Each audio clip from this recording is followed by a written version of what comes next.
So assessments are important. I once had someone ask me, why are you spending all this time worrying about assessment?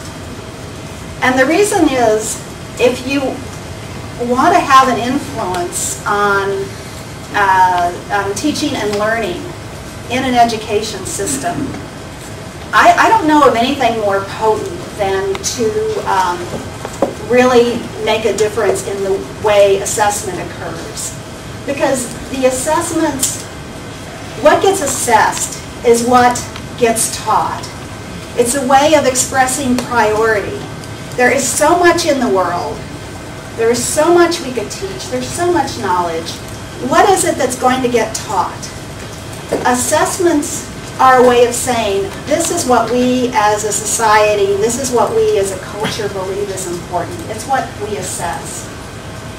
Assessments also provide a model. Oftentimes, if you look at the assessment, if you really analyze it, it has implications for what is important. It has implications for pedagogy, and teachers emulate those.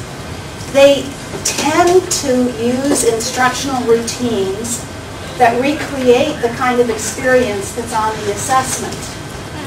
And think of the little boy with that exam and his pencil when I say that. They also stimulate curriculum developers to revise and tailor their materials to meet what's the assessment. So it's a really powerful tool, and I've worked with some interesting, innovative programs before as the external evaluator, and I've developed special assessments to try to get at the learning goals of those programs. And these were good programs that had good training for teachers, but when you actually started the pilot testing with the assessments and you took them into classrooms and then interviewed teachers about the experience, they would say, oh, now I see what this program is about. So all the instructional materials they had been given, all the training they had been given, didn't quite make sense to them. But when they saw what was actually the kind of performance that students would be expected to be able to do if they were learning the targets of the program, then they said, I get it. That's what you mean by these terms that were in the innovative program. So I think assessments are very powerful in that way.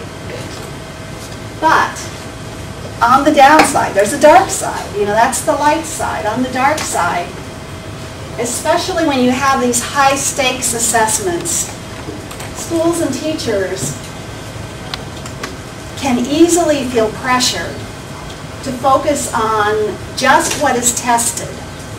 And in many places, I believe, certainly this is true in the United States, if you read the kinds of national standards we have from places like the National Council on NCTM, Teaching Mathematics, Teaching Mathematics, you read the standards and you think, you know the people that developed them and what was intended by them, and there's some very important mathematical concepts and deep thinking is intended.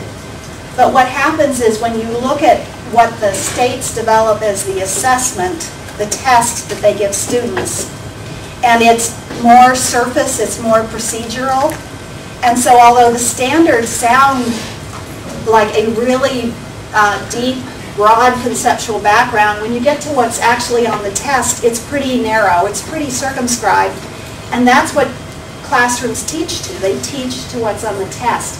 And in fact, even though things are important in standards, in the United States probably more than many countries because of our very high stakes accountability system, No Child Left Behind, which by the way will be replaced probably within the next year. Teachers know how many items on each standard are on the state test. And they don't teach things for which there are few items. They say, I don't have time for that. And I've been in classrooms, I've interviewed teachers to find out how they were using assessment data to try to, what were they doing with their instruction based on assessment data. True story, primary school, And they were actually quite proud of this. They greatly improved their state reading achievement test scores, and then their rating by the state. By doing an analysis of what was on the state test, they found out that there were many, many vocabulary items and not so many reading comprehension items. And so even though they were teaching English language learners for whom third and fourth grade reading comprehension is very important for their future lives, they said, we get credit on the state test for teaching vocabulary. So they told the teachers not to spend so much time on reading for understanding, spend more time on vocabulary. So that's the kind of thing that happens when you get this orientation toward getting the highest goal on the highest score on the test, as opposed to what's really teaching what's important. It can also lead to transmission style direct instruction, where teachers that get very smart about the test, in fact, in essence, spend a good part of the year doing test practice. And we see that in a lot of American classrooms. Do any of the rest of you see that, or is this a peculiar? I see a nodding face here, and you're from Malaysia? And teachers teach to the test there? Yeah? Anyone else? It's just the same in Hong Kong. Same in Hong Kong? I was working with some Finnish researchers end of January, and they said that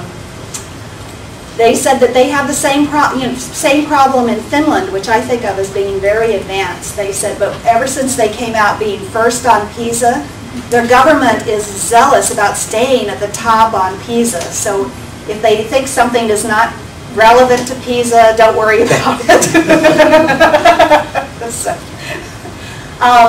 So that's the dark side of assessment that I think we do have to worry about.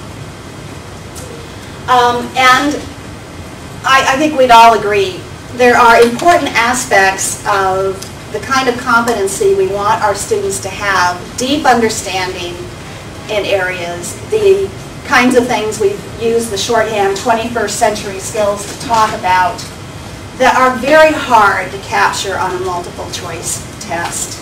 It's very hard to tell. We can see if students can recognize the names of things, if they can answer some factual questions, have some basic level of understanding.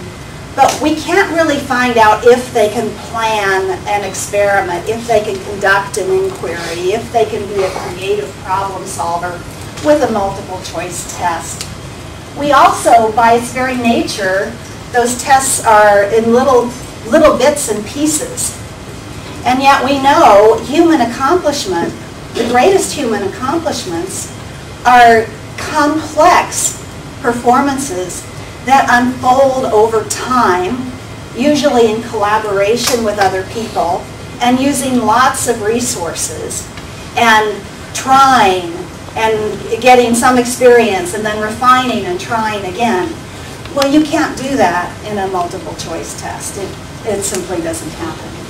So that's the motivation for wanting to do something else. Now the exciting thing is, as I mentioned, now that we have the ability to have more resources in digital form, we can in fact start to harness those for assessing student thinking and students' complex performance.